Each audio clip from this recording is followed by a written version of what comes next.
הנשימה שנלמד היום מקררת את הגוף בלי מזגן ובלי מאוורר. זה נראה מוזר, אבל מרגיש נהדר. זה אחד הסודות השמורים של היוגה לימים החמים של הקיץ, לזמנים שאנחנו מרגישים קצת חמומי מוח ולהתאוששות אחרי אימון. הסרטון הזה הוא חלק מסדרת הפרניאמה שלי, שכוללת תרגולי נשימה קצרים ומעשיים מעולם היוגה, שעוזרת לנו להרגיש יותר צלולים, רגועים ומחוברים לגוף. היום נלמד שיטלי ושיטקרי, שתי נשימות קירור מסורתיות מהטה יוגה. הן מעולות אחרי אימונים אינטנסיביים, ימים חמים במיוחד, או כשמערכת העצבים מרגישה דרוכה. נעבור על היתרונות, איך בדיוק לעשות את הנשימות האלה, ואז נתרגל גם ביחד. אז מה זה שיטלי ושיטקרי? הן שתיהן נחשבות נשימות מקררות. הן עוזרות להרגיע את החום הפנימי של הגוף. בשיטלי המסורתית מגלגלים את הלשון לסוג של צינור ושואפים דרכה. אבל אני לא יכול לעשות את זה. הלשון שלי פשוט מסרבת להתקפל בצורה הזאת, ולא כולם יכולים, וזה בסדר גמור. אם הלשון שלכם לא מתגלגלת באותה צורה גם, אפשר להשתמש כאלטרנטיבה בשפתיים מקובצות. עוד רגע אני אדגים ואני אראה בדיוק איך זה עובד. שיטקרי קצת שונה. בשיטקרי אנחנו צריכים לשמור את השיניים העליונות והתחתונות ביחד, לעשות סוג של חיוך מוזר כזה, ובו זמנית הלשון בעצם תנוח, אם זה השיניים העליונות הקדמיות, אז הלשון בעצם תבוא ותנוח בדיוק עליהם מבפנים. ואז אחרי שבעצם נמקם את הלשון מאחורי השיניים ונסגור את השיניים ביחד, נעשה מין חיוך כזה, והאוויר ניקח אותו מהצדדים השונים של הפה. שתיהן יוצרות את תחושת הקירור, ושתיהן גם ממש יעילות. גם אם זה נראה קצת מוזר, אבל זה חלק מהכיף. אז מתי כדאי להשתמש בשיטלי או בשיטקרי? כשחם או לח ואתם מרגישים התחממות פיזית, אחרי מאמץ אינטנסיבי, אימונים, יוגה, אומנויות לחימה, כשיש לנו רגשות שמחממים אותנו, כמו כעס, עצבנות, חוסר מנוחה. לפני השינה, אם הגוף מרגיש נסער מדי בשביל לישון, ובמהלך גיל המעבר, או שינויים הורמונליים שמלווים בגלי חום. להימנע מהנשימות האלה אם יש לכם לחץ דם גבוה, בתנאים של קור קיצוניים, או אם את בהיריון, עדיף קודם להתייעץ עם רופא. הנשימות האלה מפחיתות חום פנימי, מקררות את הגוף ומזמינות שקט מנטלי, במיוחד שמתרגלים לאט ובמודעות. באופן מסורתי, כדי לתרגל שיטלי, צריך לגלגל את הלשון לסוג של צינור ואז לשאוף את האוויר דרכה. אבל הרבה מאוד מהאנשים לא יכולים לעשות את זה, כולל אותי, אז הנה האלטרנטיבה. אנחנו נכווץ את השפתיים, כאילו אנחנו לוגמים אוויר מקשית, ואז נשאף בעדינות וננשוף בעדינות מהאף, וזה נראה ככה.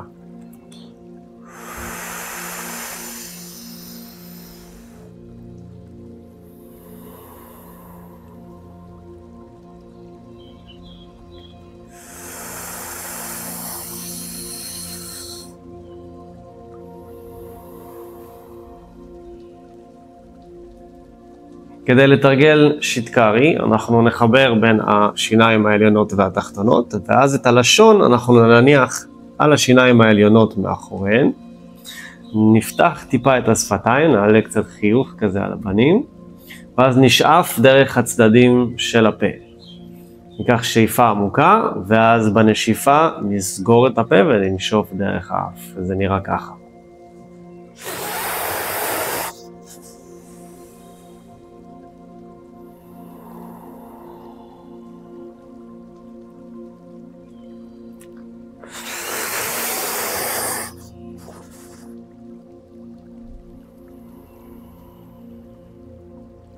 בשתי הגרסאות המפתח הוא שאיפה חלקה ויציבה ונשיפה טבעית ורכה. הלסת צריכה להישאר רפויה והפנים והכתפיים רגועים. נסו את שתיהן ותראו מה עובד לכם יותר. ממש עכשיו אנחנו נתרגל ביחד. אז בואו נתרגל ביחד. אנחנו נתחיל עם 10 סיבובים של שיטלי ונמשיך אחרי זה עם 10 סיבובים של שיטקרי.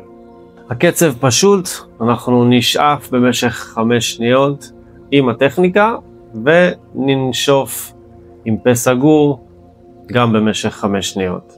תוך כדי התרגול תעצמו עיניים, תעקבו אחרי הקול שלי ותנו לנשימה לעשות את העבודה שלה. אז נתחיל עם שיטה לי. אם הלשון שלכם מתגלגלת מעולה, אם לא אפשר לקבץ את השפתיים, ובואו נתחיל. נעצום עיניים, גב ישר, כתפיים משוחררות, פנים רפויות, ונתחיל. שאיפה.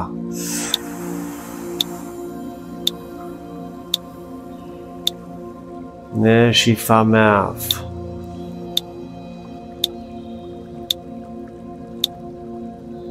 שאיפה.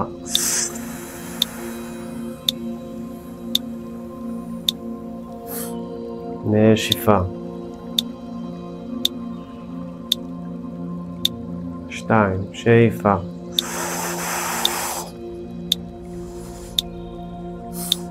נשיפה. 3. שאיפה.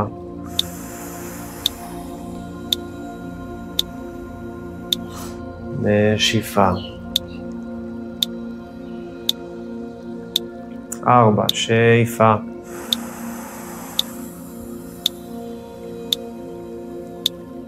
נשיפה. 5. עכשיו אני אגיד רק את המספרים.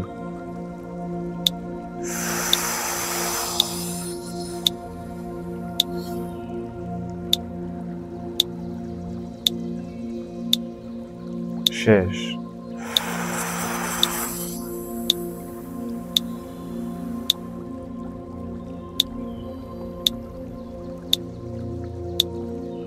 7.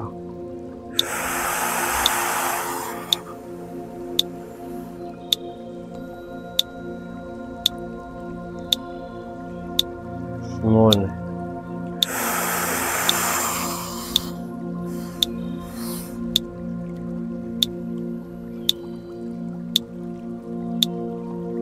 9. אחרון.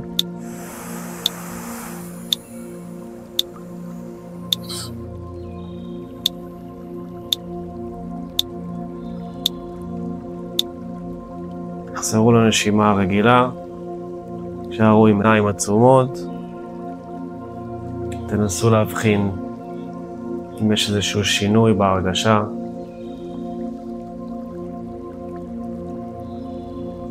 בתחושות של הגוף.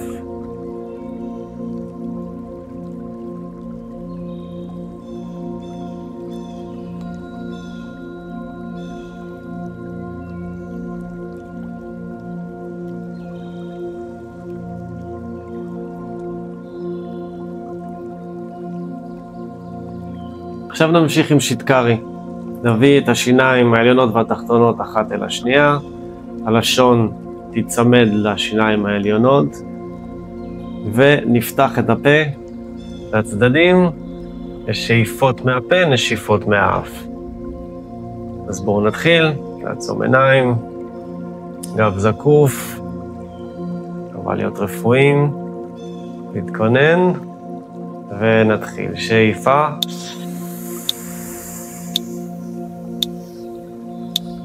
נשיפה. 1. שאיפה.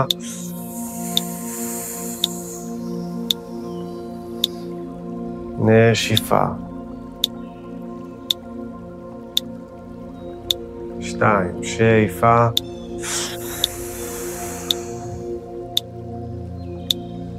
נשיפה.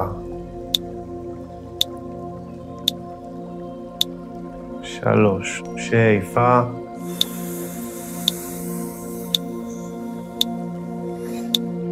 נשיפה.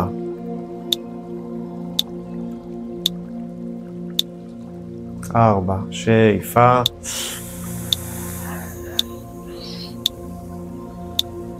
נשיפה.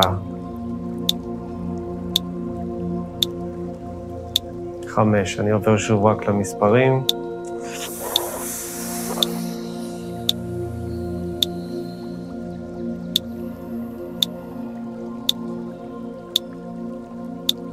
6. 7.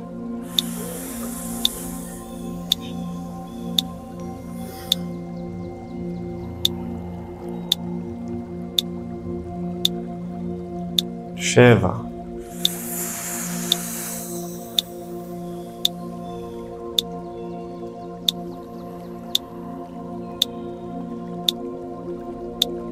8.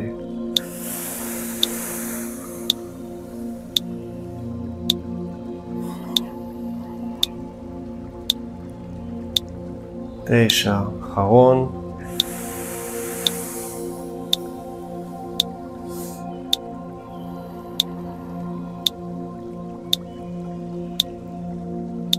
'נחזור לנשימה רגילה, עיניים נשארות עצומות, ותנסו להבחין.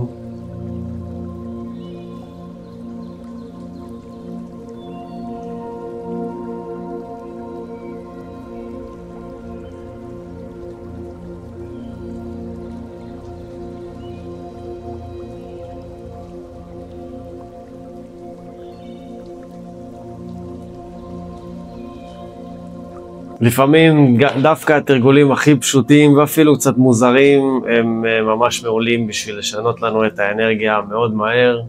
לא צריך להתאמץ יותר מדי, רק כמה נשימות שמתורגלות במודעות. אם נהנתם מזה, תבדקו את הסרטונים האחרים בסדרה שכבר יצאו. אתם יכולים לנסות את קפלבאטי או בסטריקה, זה נשימות בעצם יותר אנרגטיות בשביל לאזן את מה שעשינו עכשיו.